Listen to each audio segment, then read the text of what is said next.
Welcome to the Spy Who Raised Me podcast. Conversations between a daughter and her father. Yes, you've guessed it, he was a spy.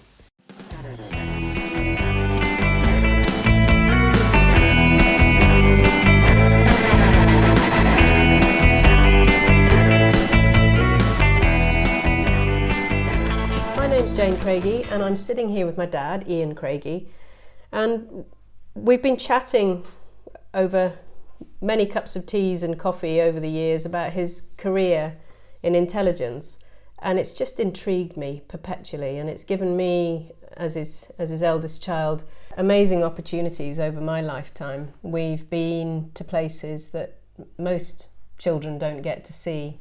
One of our holidays, for example, was up the Khyber Pass to Kabul, not long before the Russian invasion. So that's kind of paints a picture really of the life that we've had, and I've dined out many times as being a daughter of a spy.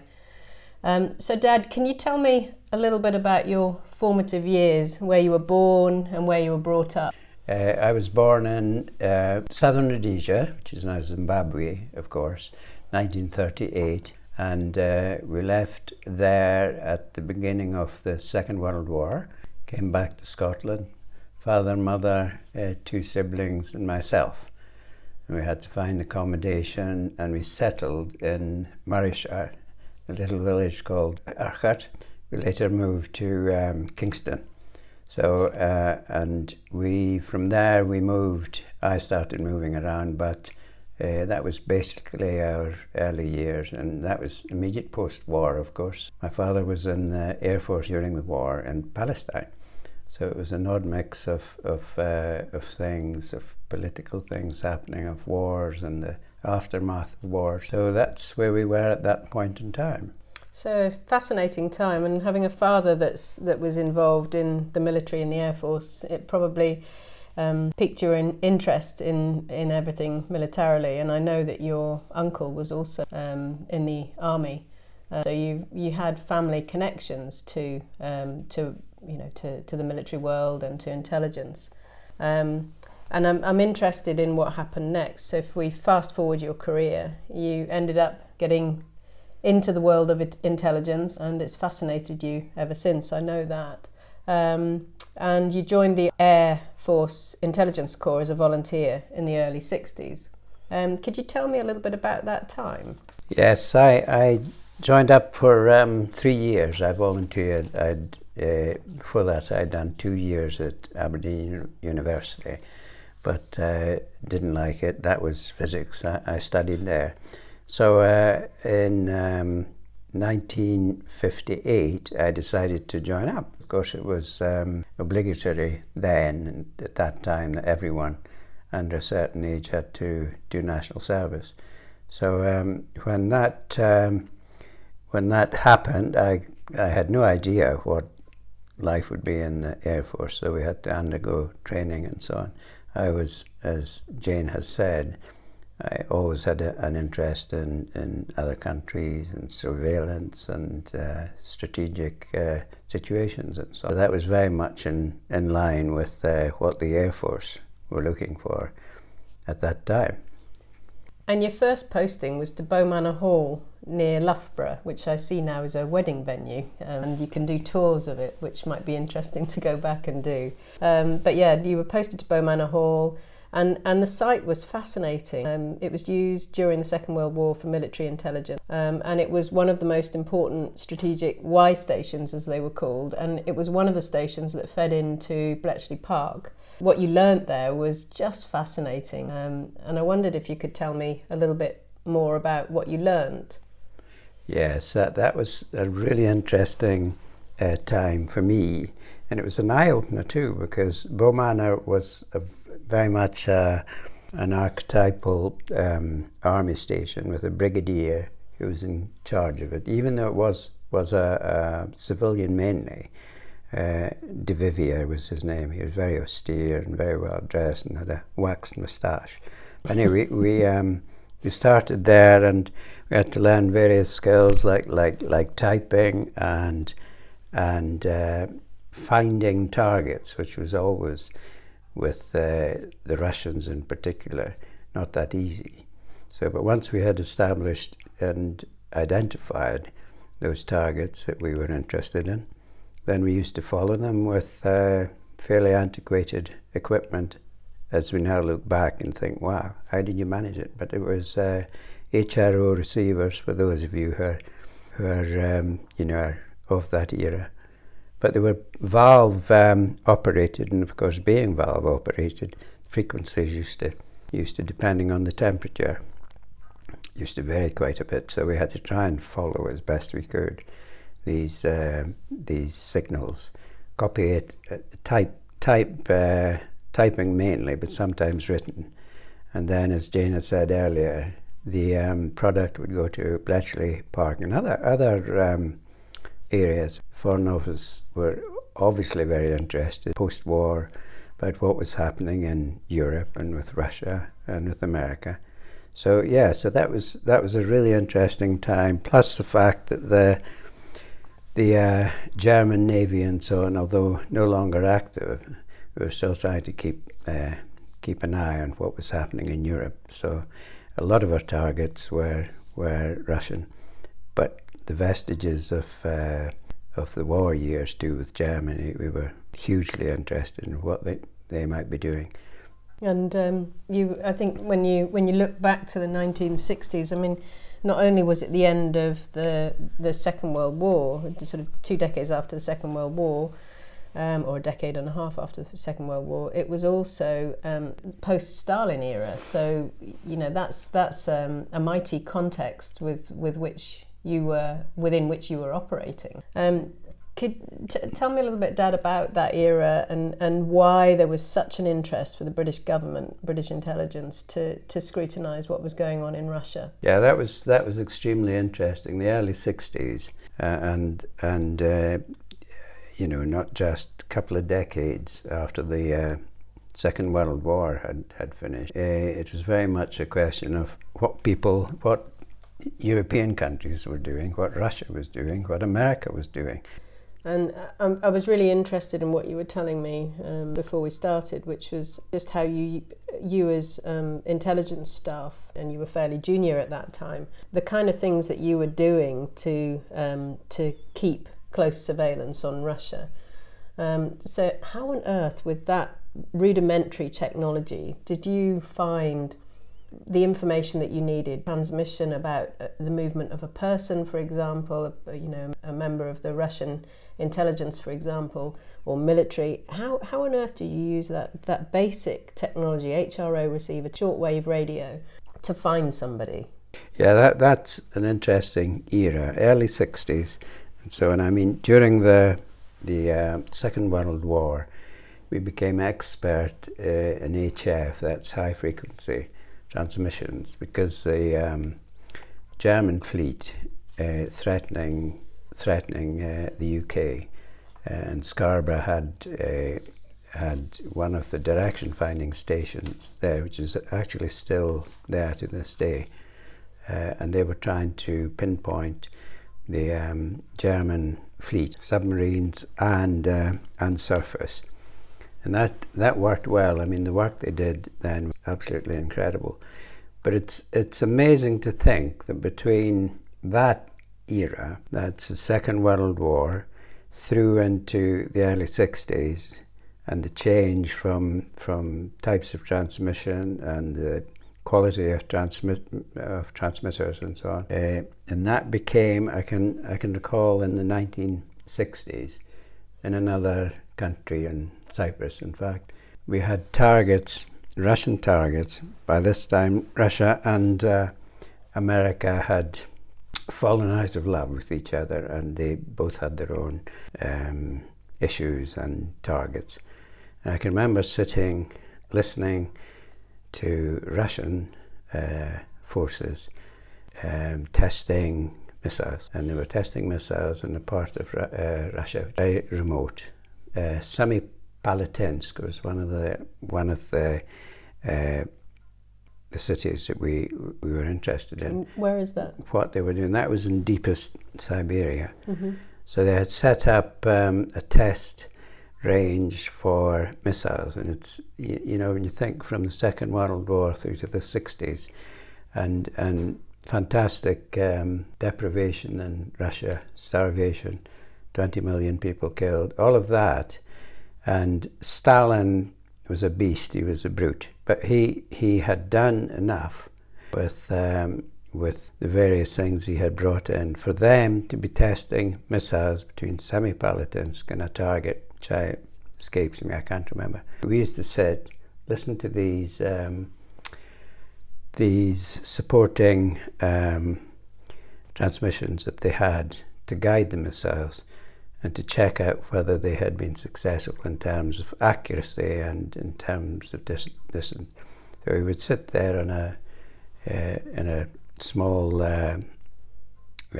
cabin and listen to these things, and we could actually see the progress of some of these missiles. And I found that so interesting. And then as we got more used to the technology the Russians were using, we could forecast when they were testing those missiles, and we could also find out what the Russians themselves thought of the quality of the missiles that they were testing. So, as I say, that happened in a very short space of time, and of course that was relevant to the situation in America. You recognise the importance of connections, and you were explaining to me about the Russians' interest in Cuba. There was one thing that you said which piqued my interest, which is they were both communist states. Yes, exactly. And that was at the time that America was building up its strategic cover. They had this problem of a communist government in Cuba. Fidel Castro was the leader. And of course the Russians picked this up very quickly and started cooperating with the communist regime in Cuba. And over a period of time, in secrecy, they had built 2 or 3 launching pads in Cuba.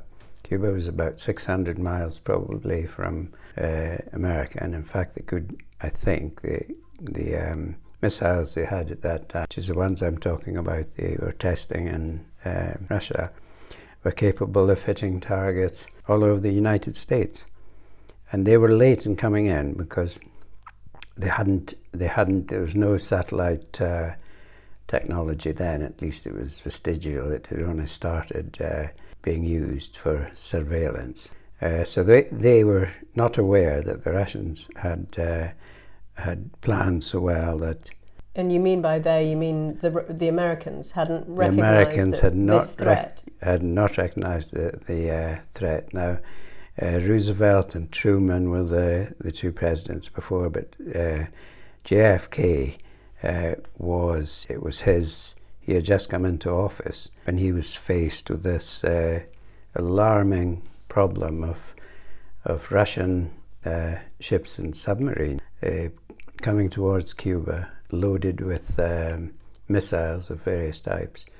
And that was when Khrushchev, who was president at the time of Russia, had the confrontation with Kennedy. And Kennedy very quickly decided it was do or die. So they retaliated as best they could, and they produced a show of force that was sufficient to deter the Russian fleet that was coming across to Cuba. And they weren't that far away from Cuba when it all happened.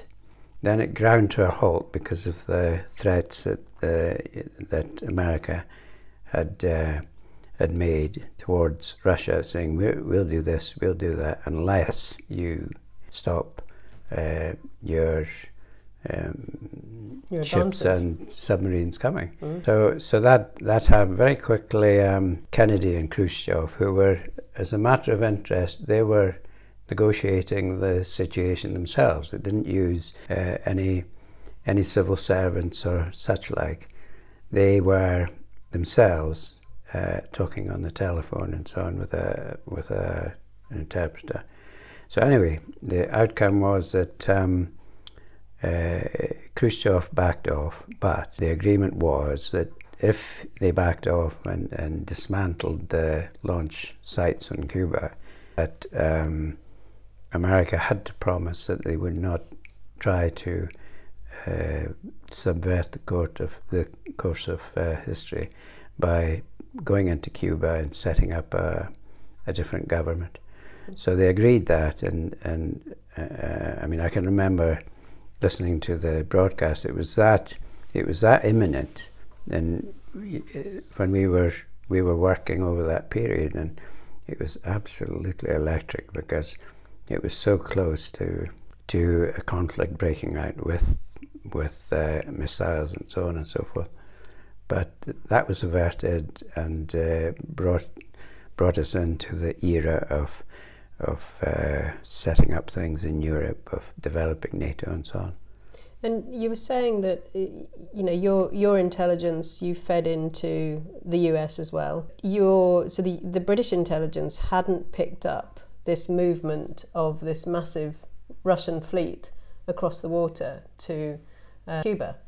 When did the British intelligence, when did you pick up this movement of military force? Well, that was picked up quite early on, but of course it was always the case that in stations like Scarborough, who had their specialism was Soviet shipping and submarine movements and so on, they suspected something was happening, but the connection between that and the missile sites, because no one knew that the missile sites were in Cuba. It took some time for the intelligence to match the actuality of missile sites, and of course as soon as that happened, wow, it exploded. And so it was a combination of things, maybe in the early days with America, although the work and so on is very, very close now in terms of America and the UK. Of course, Australia too is part of that, Canada is part of that, but they're very close and share a lot of the intelligence that comes through. So that hastened the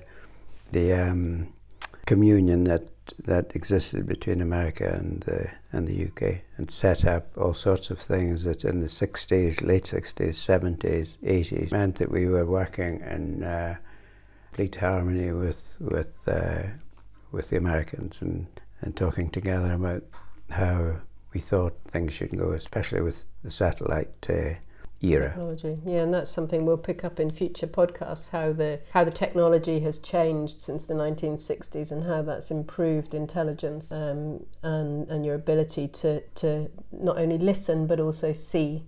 Satellites give you the ability to see things as well as to listen to things. So we'll pick that up in a future podcast. And just going back to Russia, I mean that whole, so up until 1989 when Thatcher and Gorbachev agreed what is now described as the falling of the Iron Curtain. That was nearly 30 years of your career when you were listening to Russia amongst other targets. Yeah, that was an incredible time. The Cold War, as it became. In fact, one of the American presidents, I think, and Churchill, called it that. It was a fair description of what was happening, because there was very, very little diplomacy between Russia and the rest of the world. But and over that time, the Russians were trying to haul back some of the territory that they'd lost in the Second World War, like Eastern Ukraine, like Moldova, like Crimea, like Bulgaria, and so on. There were huge chunks of land that they had, I suppose, annexed, you could say, and until that time. So they started trying to patch that up. And in fact, they continue doing that to this day with Crimea and East Ukraine, although they're not having much success with that. So very much the politics of and the aftermath of the Second World War have dictated and are still dictating. Another type of Cold War. It's not nearly so serious as it was in the days, but it's still very, very much part of the world scene. And those early years of your career, Dad, in intelligence, they obviously sparked a desire in you to continue. We'll talk about future postings. But what is it about those early years of your career that inspired you to pursue it as a lifelong career? I think partly the fact that sitting in a hut or a building, listening to what enemies are doing, what they're saying to each other, having the ability to decipher the information, as he did in Bletchley so successfully in the Second World War, is just fascinating.